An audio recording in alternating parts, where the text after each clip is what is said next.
अस्सलाम वालेकुम students who are belonging to BS home economics. ये लेक्चर आपके लिए है। आज जो हमारा टॉपिक है आपके सिलेबस का वो है मैकेनिज़्म ऑफ रेस्पिरेशन। रेस्पिरेशन के बारे में आप जानते हैं कि ये वो फिनोमिनॉन है जिसमें हमारी बॉडी में एनर्जी बनती है और एनर्जी एटीपी की फॉर्म में बनती है। रेस्पिरेशन का वो हिस्सा जो हमारे सेल के अंदर होता है उसे सेलुलर रेस्पिरेशन कहते हैं।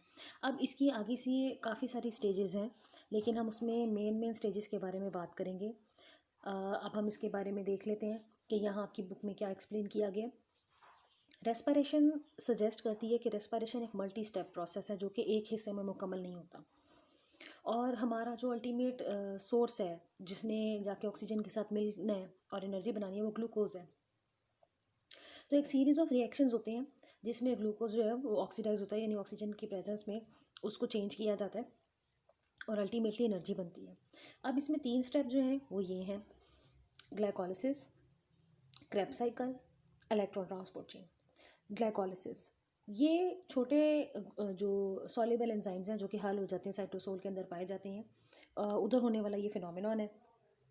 इसमें ग्लूकोज जो है वो अंडरगो करती है लिमिटेड अमाउंट ऑफ ऑक्सीडेशन, यानी कि थोड़ी मिकदार में ऑक्सीजन के साथ ये मिलाप करती है और 2 छोटे कंपाउंड बनाती है जिन्हें हम पायरूवेट कहते हैं।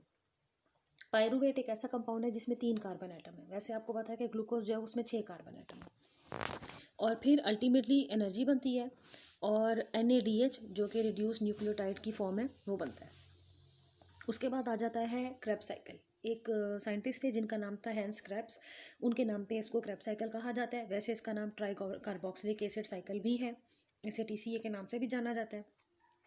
ये साइकिल वहीं से शुरू होता है जहाँ पर ग्लाइकोलिसिस ख़त्म हुई थी, यानी यहाँ पर पायरूवेट जो है उसकी ऑक्सीडेशन होगी और कार्बन डाइऑक्साइड और पानी बनेगा। इस साइकिल में 10 न्यूक्लियोटाइड्स जो कि रिड्यूस्ड फॉर्म में होते हैं वो बनते हैं। रिड्यूस्ड फॉर्म में इसलिए क्योंकि उसके साथ हाइड्रोजन लग जाती है।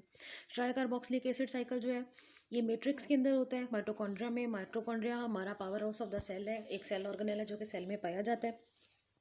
इसके अंदर इस अमल से रिलेटेड तमाम एंजाइम्स जो है वो पाए जाते हैं एक सयाल मादे के अंदर। तो ये बड़ा ही अहमियत का हामिल स्टेप है।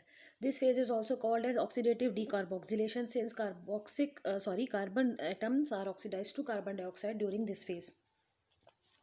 अब अगर कोई फिनोमिनॉन ऑक्सीजन की प्रेजेंस में होता है तो उसके लिए हम वर्ड यूज़ करते हैं ऑक्सीडेटिव।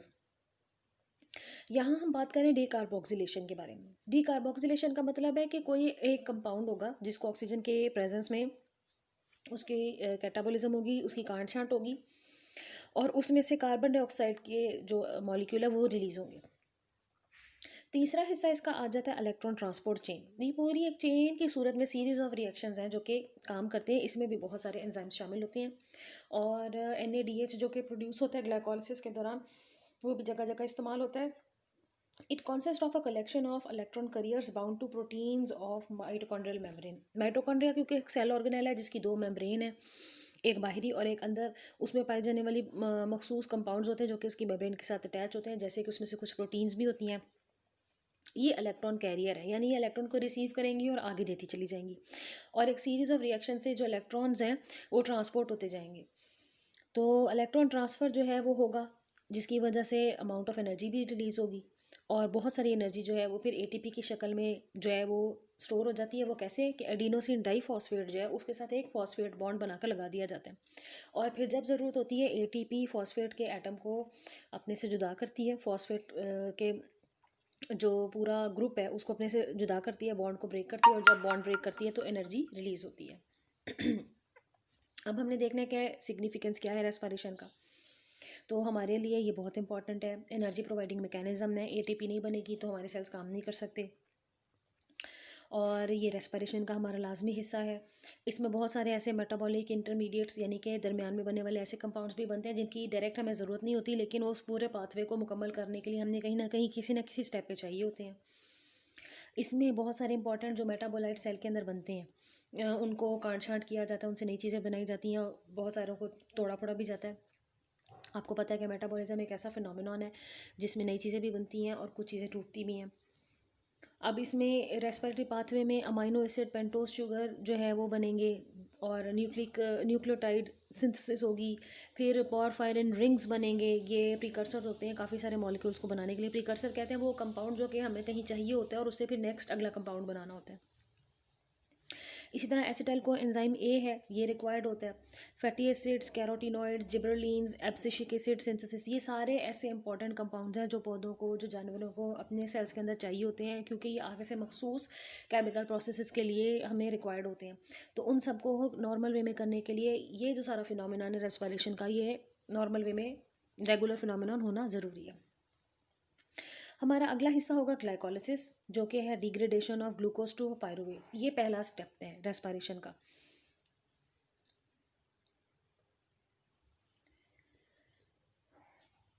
अब हमने देखना है ग्लाइकोलिसिस के बारे में। लोकेशन जी है इसकी साइटोप्लाज्म, और ये हमारे मखसूस ऑर्गेनेल्स के साथ एसोसिएटेड है। हमने देखा कि ग्लूकोज जब अल्टीमेटली हजम होकर हमारे जिस्म को हासिल हो जाता है तो इसको सेल्स को प्रोवाइड किया जाता है। सेल्स के अंदर यहाँ पर उसकी मिक्सिंग की जाती है और उसको तोड़ा जाता है पायरुवेट में। तो इस पहले स्टेप की अगर हम बायोकेमिस्ट्री देख लें तो हम अंदाज़ा कर सकते हैं कि ये ऑक्सीडेटिव रिडक्शन प्रोसेस है। अगर किसी चीज़ के साथ ऑक्सीजन लगती है तो उसको हम कहते हैं कि ऑक्सीडेशन हुई है।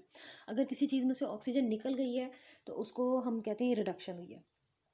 ऑक्सीडेशन और रिडक्शन जो फिनोमिनॉन है, क्योंकि ये दोनों साथ साथ ही चलते हैं। इसी तरह अगर किसी चीज़ से हाइड्रोजन निकल जाए तो उसको भी ऑक्सीडेशन कहते हैं, और अगर किसी चीज़ के साथ हाइड्रोजन आके लग जाए तो उसको भी रिडक्शन कहते हैं। तो ये ग्लूकोज के मॉलिक्यूल की ब्रेकडाउन है। पायरुविक एसिड बनेगा, उसे पायरुवेट भी कहते हैं, और इस पूरे अमल में 2 एटीपी बनते हैं। कुछ इस्तेमाल भी होते हैं। तो हमने जो इस्तेमाल शुदा एटीपी हैं उसमें से जो टोटल बने हैं एटीपी, उसमें से इस्तेमाल शुदा एटीपीज़ को अगर हम माइनस कर देंगे तो हमारे पास एटीपी की तादाद हासिल हो जाएगी जो कि इस प्रोसेस में बने हैं। तो सबसे पहला जो स्टेप है फॉस्फोराइलेशन ऑफ ग्लूकोज। ग्लूकोज के साथ फॉस्फोरस लग जाता है कार्बन एटम नंबर 6 पे, इसलिए जो कंपाउंड नया बनता है उसको कहते हैं ग्लूकोज 6 फॉस्फेट। और ये सारा अमल जो होता है एटीपी की प्रेजेंस में होता है, और इस स्टेप के लिए जो एंजाइम चाहिए होता है उसे कहते हैं हेक्सोकाइनेज।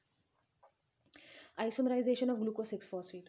अब ग्लूकोज 6 फॉस्फेट अगली 6 कार्बन एटम पर मुश्तमिल एक दूसरी कंपाउंड में चेंज हो जाता है जिसे फ्रुक्टोज 6 फॉस्फेट कहते हैं। इसके लिए जो एंजाइम चाहिए होता है वो है हेक्सोफॉस्फेट आइसोमरेज, और ये फास्फोराइलेशन हुई है क्योंकि इसमें भी फॉस्फेट ग्रुप ऐड हुआ है, लेकिन जो शुगर है वो चेंज हो गई है। पहले ग्लूकोज थी, अब फ्रुक्टोज हो गई है। और उसके बाद फिर अगले स्टेप में, इसी से अगले स्टेप में एक कार्बन एटम पर एक फॉस्फेट लगी होती है, एक फॉस्फेट मजीद आकर लग जाती है। अब ये फॉस्फेट 2 जगह पे लगी हुई है, एक phosphate number 1 carbon atom number 1 पे, एक कार्बन एटम नंबर 6 पर। अब क्योंकि 2 फॉस्फेट्स लग गई हैं तो फ्रुक्टोज 6 फॉस्फेट नहीं रही। अब उसकी जगह जो नया कंपाउंड बन गया वो क्या है, फ्रुक्टोज 1,6 बाई फॉस्फेट। बाई का मतलब 2, फॉस्फेट का मतलब ग्रुप, और 1 और 6 जो है वो आपको कार्बन एटम नंबर बताए गए हैं जिनके ऊपर ये अमल हुआ है।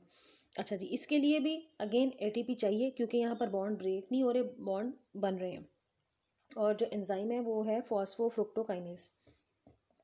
अब अगला स्टेप है cleavage of fructose.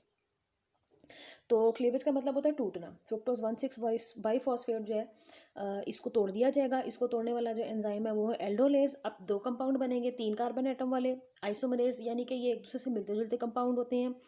Inter convertible, एक दूसरे में कन्वर्ट हो सकते हैं। नाम है जी इनका ग्लाइसरल्डिहाइड 3 फॉस्फेट और डाईहाइड्रोक्सी एसीटोन फॉस्फेट। अब हमने देखना है कि ग्लाइसरल्डिहाइड 3 फॉस्फेट जो ऊपर वाले स्टेप में बना था उसका क्या होगा। तो एटीपी की प्रेजेंस में और एक NAD+ होता है। NAD+ का मतलब है कि इसके पास एक इलेक्ट्रॉन की कमी है। तो ये जो एल्डिहाइड ग्रुप है CHO जो कि ऊपर बनने वाले कंपाउंड एल्डिहाइड ग्लाइसरल्डिहाइड 3 फॉस्फेट में लगा हुआ है, उसको ऑक्सीडाइज करेगा, उसके कार्बोक्सिलिक ग्रुप को जो है वो चेंज करेगा, और जो नया कंपाउंड बनेगा वो बनेगा 1,3 बाई फॉस्फोग्लाइसरिक एसिड। और इसके नतीजे में जो एक हाइड्रोजन एटम निकलेगा वो NAD+ के साथ जाके अटैच हो जाएगा, अपना इलेक्ट्रॉन भी ले जाएगा और इस NADH को NADH2 में कन्वर्ट कर देगा, यानी इसमें 2 हाइड्रोजन लग जाएंगे। उसके बाद आ जाता है dephosphorylation of 1,3 biphosphate phosphoglyceric acid and formation of ATP. अब ये वो स्टेप है जिसमें पहला एटीपी जो है हम उसकी बनने के अमल देख रहे हैं। 1,3 बाईफॉस्फोग्लाइसरिक एसिड जो कि ऊपर वाले स्टेप में बना है, इसको कन्वर्ट कर दिया जाएगा 3 फॉस्फोग्लाइसरिक एसिड। हर बार जब हम 1,3 2 3 और 3 की बात करते हैं तो हम उससे ये मतलब बहस करते हैं कि जो कार्बन एटम नंबर है उस पे हमारा ये फंक्शनल ग्रुप लगा हुआ है। तो ये जो 1,3 बाईफॉस्फोग्लाइसरिक एसिड है, अब इसमें से 1 कार्बन एटम नंबर पे एक फॉस्फेट ग्रुप जो है वो निकल गया, सिर्फ 3 पे लगा रह गया, इसलिए जो नया कंपाउंड बना है उसे हम कह रहे हैं 3 फॉस्फोग्लाइसरिक एसिड। और ये स्टेप कैटालाइज कर रहा है फॉस्फोग्लाइसरेट काइनेज और इसके नतीजे में बने 2 ATP। अगला स्टेप है फॉर्मेशन ऑफ 3 फॉस्फोग्लाइसरिक एसिड। तो 3 फॉस्फोग्लाइसरिक एसिड अपने आप को चेंज कर लेता है, शिफ्ट कर लेता है, म्यूटेट का मतलब है चेंज कर लेता है। कार्बन एटम नंबर 3 पे जो है ग्रुप लगा हुआ था, अब वो कार्बन एटम नंबर 2 पे चला जाएगा। कोई ग्रुप ऐड नहीं हुआ, कोई ग्रुप रिलीज नहीं हुआ। तो यहाँ पर जो काम करेगा एंजाइम, उसका नाम है फॉस्फोग्लाइसरेट म्यूटेज। और उसके बाद नेक्स्ट जो स्टेप है फॉर्मेशन ऑफ फॉस्फोइनोल पायरूवेट, ये जनाब इनोलेज की कन्वर्जन है 2 फॉस्फोग्लाइसरिक एसिड की इनटू फॉस्फो इनोल पायरूवेट में। और इनोलेज वो एंजाइम होता है जो कि ये कन्वर्जन करता है।